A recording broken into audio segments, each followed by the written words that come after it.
नमस्कार सर। नमस्कार जी। सर क्या नाम है आपका? सत्यपाल सिंह, सर कहाँ के रहने वाले हैं आप? गांव बादझोड़ी, जिला हरिद्वार, उत्तराखंड से। संत रामपाल जी महाराज से नाम दीक्षा आपने कब ली? ये संत रामपाल जी महाराज से हमने 12 जुलाई 2013 को। संत रामपाल जी महाराज से नाम दीक्षा लेने से पहले क्या आप कोई भक्ति साधना भी करते थे? ये मैं नगली वालों से जुड़ा हुआ था जी। स्वरूपानंद जी महाराज जो नामदान था वहाँ पे नगली में, तो आश्रम में जब मैं शुरू में गया तो उन्होंने मुझे कहा वो तुम्हें दिखा कर लाते हैं, वहाँ एक गुरु आया है। तो फिर मैं चला गया जी उनके पास। उन्होंने मुझे नामदान दिया और उन्होंने ये कहा कि मेरे पास बैठ जाओ। उन्होंने मेरे कान में फूंक मार के अरे बस ये कह दिया जाओ हमने तुम्हें नाम दे दिया। मैंने पूछा जी आपने क्या कहा? कहने लगा वो तो मैंने आपके अंदर फीड कर दिया। मैंने कहा जी मुझे तो आवाज़ ही नहीं आई। कहने लगे नहीं मैंने वो नाम शब्द दे दिया आपको। फिर उसके बाद वो कहने लगे दोबारा जब मैं गया, मैंने कहा गुरुजी हम आए हैं वहाँ से। तो फिर वो ऐसी अवस्था में पड़े थे कि वो बोल सके ना हमें कह सके। तो तीसरी बार हम गए, तीसरी बार उनका शरीर पूरा हो गया। ऐसा करके तो मैं नामदान लिया था जी वहाँ से। उसके बाद मैं 20-22 साल भक्ति करता रहा जी। भक्ति करते करते ही मेरा वो क्या नाम, मैं एक बड़े लड़के की शादी करी थी जी। उससे 10 दिन बाद ही मेरा छोटा लड़का और एक भतीजा मेरे दोनों ख़त्म हो गए जी, एक्सीडेंट में मारे गए। फिर कहने लगे जी चलो बड़ा चला गया, फिर अगले साल तुम्हें भगवान दूसरा देगा, छोटा आ जाएगा जी। फिर पोता होया जी मेरे। फिर उसके बाद वो पोता भी ख़त्म हो गया 3 दिन के बाद। फिर मैं 4 महीने मुझे होश नहीं आई, मैं ऐसे पड़ा रहा चेत अवस्था में। जो भी आता था कहता था सतपाल ऐसे तो तू मर जाओगा। कहने लगे अब भी सोच ले कुछ दिमाग में, इसे बात को निकाल दे। मैंने कहा जी मुझे नहीं पता कुछ क्या हुआ क्या नहीं। फिर कुछ दिनों बाद ही मेरा छोटा भाई था जी, 4 लड़के और 1 लड़के, उन्हें छोड़कर वो भी ख़त्म हो गया जी। अब मैं अकेला रह गया। मुझे ये नहीं पता रहा कि तेरा शरीर है भी नहीं है। मैं काफ़ी दिनों भटकता रहा। मेरे पर ऐसे ऐसे कर्म करवाए जो मैं नहीं कर सकता। आज मैं उन कर्मों को सुन सुन कर रोता हूँ और मेरे याद आ जाता है। कहीं कहीं ले जाकर मुझे कहने लगे वो बकरा मांग रही है, वो मुर्गा मांग रही है। मैंने कहा मैं तो हाथ भी लगाता, जब मैंने अंडे तक भी नहीं हाथ लगाया, मैंने बीड़ी तक नहीं पी। और मैं इन चीज़ों को कैसे कर सकता हूँ? मैं दूसरे आदमी को पैसे दे दे कर उन्हें वहाँ पर भेजा और मेरी वो भी स्वीकार नहीं हुई। मुझे उन्होंने कह दिया, कहने लगे ये नहीं अभी नहीं मान रही, इसके बाद तो तुम्हें और कुछ करना पड़ेगा, नहीं तो अब तुम्हारा नंबर है 4। तो इन्होंने चले गए। फिर इसके बाद तुम भी जाओगे। मैंने कहा भाई चलो। अब इसी तरह एक वो मैं थोड़ा सा मुझे कुछ आराम सा हुआ। आराम होने के बाद कहने लगे भाई जब तेरी सारी समस्या इतनी है चलो तुम्हें नगली दरबार में ले चलते हैं, वहाँ गुरुजी से बात करेंगे। अब वे मुझे लेकर चले गए वहाँ। कहने लगे जिनकी समस्या इस तरह है आप देखो जी। उन्होंने मुझे बताया, कहने लगे जी आप माता का पाठ करवा लो। मैंने कहा जी माता का पाठ कैसे करवा लूँ? मैं पिताजी कहाँ जाएंगे जब हमने इतने दिनों तक पिताजी को मान रहे, भक्ति करते आ रहे। तो उन्होंने कहा जी मुझे, कहने लगे वो कहना नहीं भाई तो करवाना पड़ेगा, देखो बिना इसके तो चलने का नहीं काम। मैं कहा जी कितना खर्चा आएगा? उन्होंने कहा जी 7,000 रुपये तो इसके पाठ के होंगे और 3,000 रुपये इनके होंगे जो 3 आदमी जाएंगे। मैंने कहा जी मैं तो 10,000 रुपये नहीं दे सकता, मेरे पास तो इतने है भी नहीं। फिर वो कहने लगे भाई फिर चल। मैं कहा जी आपकी तो थ्योरी कुछ और कह रही है जी, प्रैक्टिकल कुछ और है, आप ये बताते ही नहीं क्या कौन सी भक्ति है कौन सी नहीं। कहने लगे जी क्यों तुमने कहाँ देखी गलती? मैंने कहा गलती आप जो आरती गाते हो हरिओम जय श्री जगतारण, उसमें लास्ट में एक लाइन आती है भक्ति प्रभाव मिटी सकल धर्मदास की पीर, कोटि जन्म के पुण्य से सतगुरु मिले कबीर। मैंने कहा जी कबीर साहब कहाँ मिलेंगे? भाई जहाँ मिलेंगे वहाँ चला जाए, हमारे पास इतनी है। मैं कहा जी आपने महिमा तो ये लिख रखा। फिर मैंने कहा जी मैं तो इस डर के मारून जा रहा हूँ। मैं कहा जी कभी और को ज़्यादा हो जाए गड़बड़ कुछ। कहने लगे बस भाई अब चला जा, तो जहाँ तुझे जाना चाहे जी।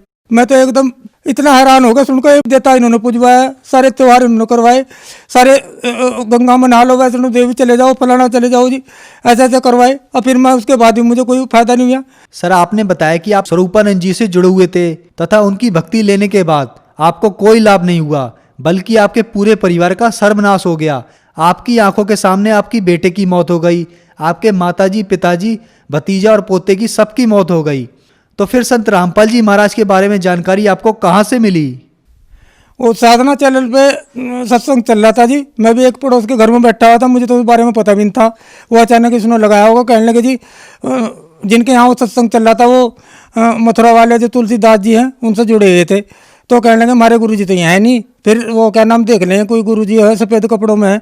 मैंने कहा भी चलो देखेंगे। मैं बैठ गया जी उनका, मैंने पूरा सत्संग सुना और मेरी समझ में आ गया। अगले दिन मैं फिर जाकर बैठ गया। फिर मुझे पता चला जी उसको कहने लगे जी ये ज्ञान सबसे बढ़िया बता रहे हैं जी, इन शास्त्रों को वेद को खोल के सब गीता पुराण सबको का वो बताते हैं।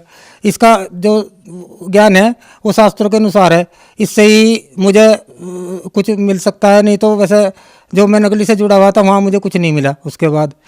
तो फिर मैं कहने लगा जी, मैं एक बार नकली में जाकर उनसे ये पूछूँगा जी, मगर जी आपने जो प्रश्न लिख रखे इसका उत्तर क्या है? 8 पतन 9 बेड़िया एक को बीच मल्ला जो 2 भेदी इस घर का, तो इसका अर्थ लगा। तो उन्होंने कहा, कहने लगे तुझे उत्तर का भी पता होगा।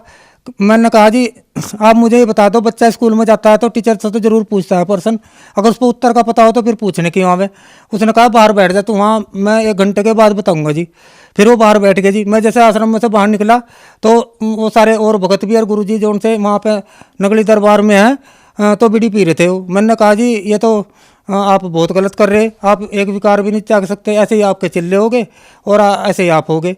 तो फिर वो कहने लगे जी भाई जा तू अपना काम कर ले। मैंने कहा जी ठीक है कोई बात नहीं जी। फिर मैं वहाँ से घर आ गया जी। सुबह को जाते हैं उन्होंने कहने लगे फिर उसका उत्तर तो हमें बता दे। फिर मैंने कहा उत्तर मैं ऐसे नहीं बताता। कहने लगे फिर मेरा फ़ोन नंबर ले ले, उस पर बता दिए, किसी के सामने ना कहिए जी। मैंने कहा फिर घर आकर मैंने उन्हें उत्तर तो बताया था वहीं जी। फिर मैं घर आ गया जी। फिर मैं ये ठान ली थी मन में, मैं तो अब नगली दरबार नहीं जाऊँगा, मैं तो संत रामपाल जी महाराज की शरण में जाऊँगा, चाहे मुझे किसी तरह भी मिले। फिर मैं भटकता रहा जी। फिर ये रुड़की के ही विजयपाल जी हैं, मैं इनसे संपर्क किया जी। इन्होंने बताया, कहने लगे हाँ मैं जुड़ा हूँ वहाँ से, और तुम हमारे साथ चलना। 12 जुलाई को ये मुझे अपनी साथ लेकर गए। एकदम पहले जाते मैंने नामदान लिया जी। नामदान लेने के बाद फिर मैं बैठ गया, मैंने 3 दिन का सत्संग सुना जी। सत्संग सुनने के बाद मुझे इतना ज्ञान हुआ जी, इतना ज्ञान हुआ, मैंने आज तक वो 22 साल में ज्ञान नहीं सुना जी जितना मैंने वो 3 दिन में ज्ञान सुना। फिर मैं घर आ गया।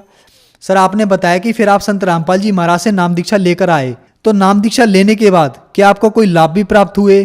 क्योंकि पहले आप जब नकली गुरु से जुड़े हुए थे तो आपका पूरा सर्वनाश हो चुका था। उसके बाद सर मुझे लाभ तो देखो लाभ ही लाभ मिले मुझे तो बाद में उसके। मैं ऐसा हुआ खेत में जाकर मैं एक गड्ढे में गिर गया 8-9 फुट के गहरे में, तो मेरे कहीं मतलब चोट तक नहीं आई इसमें। वो मैं गाड़ी पे उठकर लड़का मुझे उठाने गया, फिर मैं गाड़ी पे बैठ कर आ गया जी। वो कहने लगे भाई चलो तुम्हारा एक्सरे करवाते हैं, तो उसमें हड्डी टूटी नहीं आई जी। मैं जबकि काफ़ी वजन था उसमें, साइकिल भी मेरे ऊपर गिरी। तो फिर वो मैं डॉक्टर के पास उसमें एक्सरा करवा कर उसने कहा कोई बात नहीं है इसमें भाई, लग तो रहा मुझे बाल सा। फिर उसने बहका कर लड़के को और अपना मेरा वो कर दिया, प्लास्टर चढ़ा दिया। मैं घर बैठा रहा। मैंने कहा जी कुछ भी नहीं होने का अब तो मेरे को। मैं घर बैठा रहा तो मैं लड़के को कहा एक को, कहने लगे जी वो अब क्या कर सको तुम? मैंने कहा भाई कुछ तो भी घर बैठा हुआ, कुछ ना कुछ तो हो रहा। उसने एक छोटी सी दुकान में सामान ला कर रख दिया जी। मैंने वो सामान रखा जी, मैं वहाँ बैठा बैठा रहा जी। आज वो दुकान छोटी सी दुकान है जी, मुझे इतना फल दे रही है, इतने फल दे रही है, मेरे सब काम सिद्ध हो जाते हैं। और जब मेरा ये सब परिवार नष्ट हो गया था जी, मैं रोते रोते खेतों में भी घर में भी रोता रहता था जी। तो ये लोग कहते थे अब क्या करोगे तुम? मेरी आंखें भी खराब होने लगी जी। फिर मैंने कहा भाई मैं तो आंखें टेस्ट करवाऊंगा। उन्होंने क्या कहने लगे मुझे नगली वाले, कहने लगे अब तो तू संत रामपाल महाराज की शरण में चलेगा, अब क्या जरूरत है तुझे दवाई की? देखो जी अब मेरी उम्र 60-61 साल होगी जी, मैं संत रामपाल जी महाराज की शरण में ही कह रहा है सच्चे मन से। अब मैंने कोई दवाई भी इस्तेमाल नहीं करी, मेरी आंखें अब तक सही है, चाहे मेरे को जहाँ तक का पढ़वा लो। मैंने एक पैसे की भी दवाई नहीं ली। और सब कहते थे इस बात को, कहने लगे भाई अब तो तू तेरी तो शक्ल भी बहुत बदल गई, पहले तो तू बहुत होता, अब तो अच्छा शरीर में भी ठीक हो रहा।